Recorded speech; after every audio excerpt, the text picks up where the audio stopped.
cracking? This is Darren, Phat-Man McDuffie, helping you become perfectly healthy and toned. So today's video is about aluminum, and specifically, is aluminum foiling your lifestyle? So I have some common products here, and I'm going to talk about them. The first one is a can of soda, and the next one is actually aluminum foil, which is probably the main discussion for today.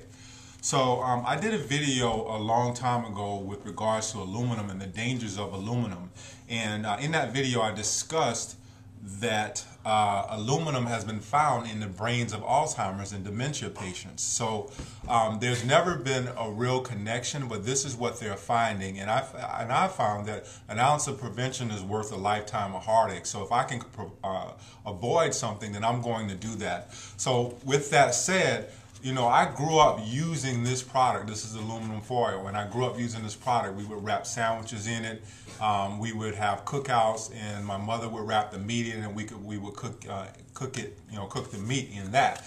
So one of the things that I wanted to express to you on the video is that when you cook meat, has is very acidic.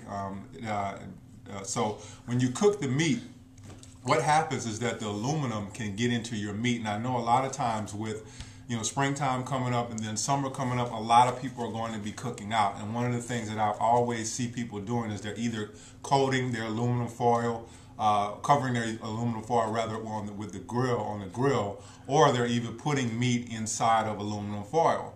So aluminum is a heavy metal, and you really want to avoid it. So if at all possible, try to see if you can come up with an alternative, and I will show you an alternative to this, to aluminum foil. So the next thing is just a common soda.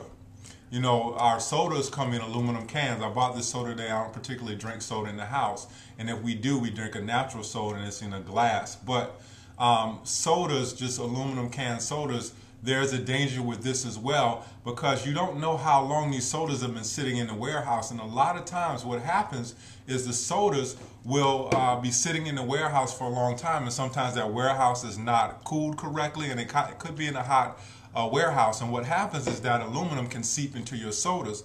A lot of people talk about the dangers of soda, drinking soda, but no one is actually talking about the can and what it can do to you. So, you know, you want to look out for that. And if all possible, if you can get a natural soda from somewhere that's in glass, that's what you want to look for. You know, I'm not one of those people who tell you don't drink soda, because I know that sometimes some people are going to try, you know, drink soda, and it's all right, you know, to do that every once in a while, but you don't want to make this, you know, the particular mainstay of what you're drinking. You really want to drink water. So what's the alternative to doing all of this? You know, I told you about the soda. If you can avoid soda, or if you want to get a natural, healthy soda and get it out of a, you know, drink it out of a glass, which all the sodas used to come in glass a long time ago.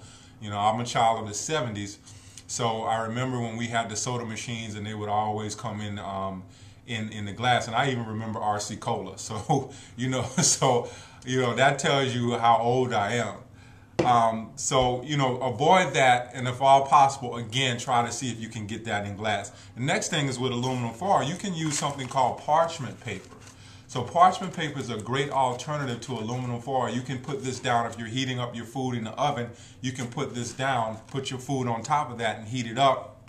You could probably even use this and wrap this if you're trying to, you know, do meat or something like that, and wrap it. I don't know if it can take really high temperatures, you know, when you're doing this on a grill for the summertime, but you can try it and let me know, and just leave me a comment on the video and let me know if you tried it. So I just wanted to let you know that there are things that you can prevent, you know, from when you get up in age. You know, we're seeing a lot of our older people suffering from dementia. I had an aunt that suffered from dementia. I have an uncle now that's suffering from Alzheimer's. And no one can tell us how these things are happening, but it usually goes back to the things that we're using and back to the food. Hippocrates said this, and I always say this on my video. He said, "Let thy food be thy medicine, and let thy medicine be thy food." So most of these things we can trace back to products that we're using. And if you don't believe me, go back to years past when we didn't have all these products. There were much lower incidences of diabetes, much lower incidences of Alzheimer's and dementia. It just seems like now that with more technology, we're having more and more illness.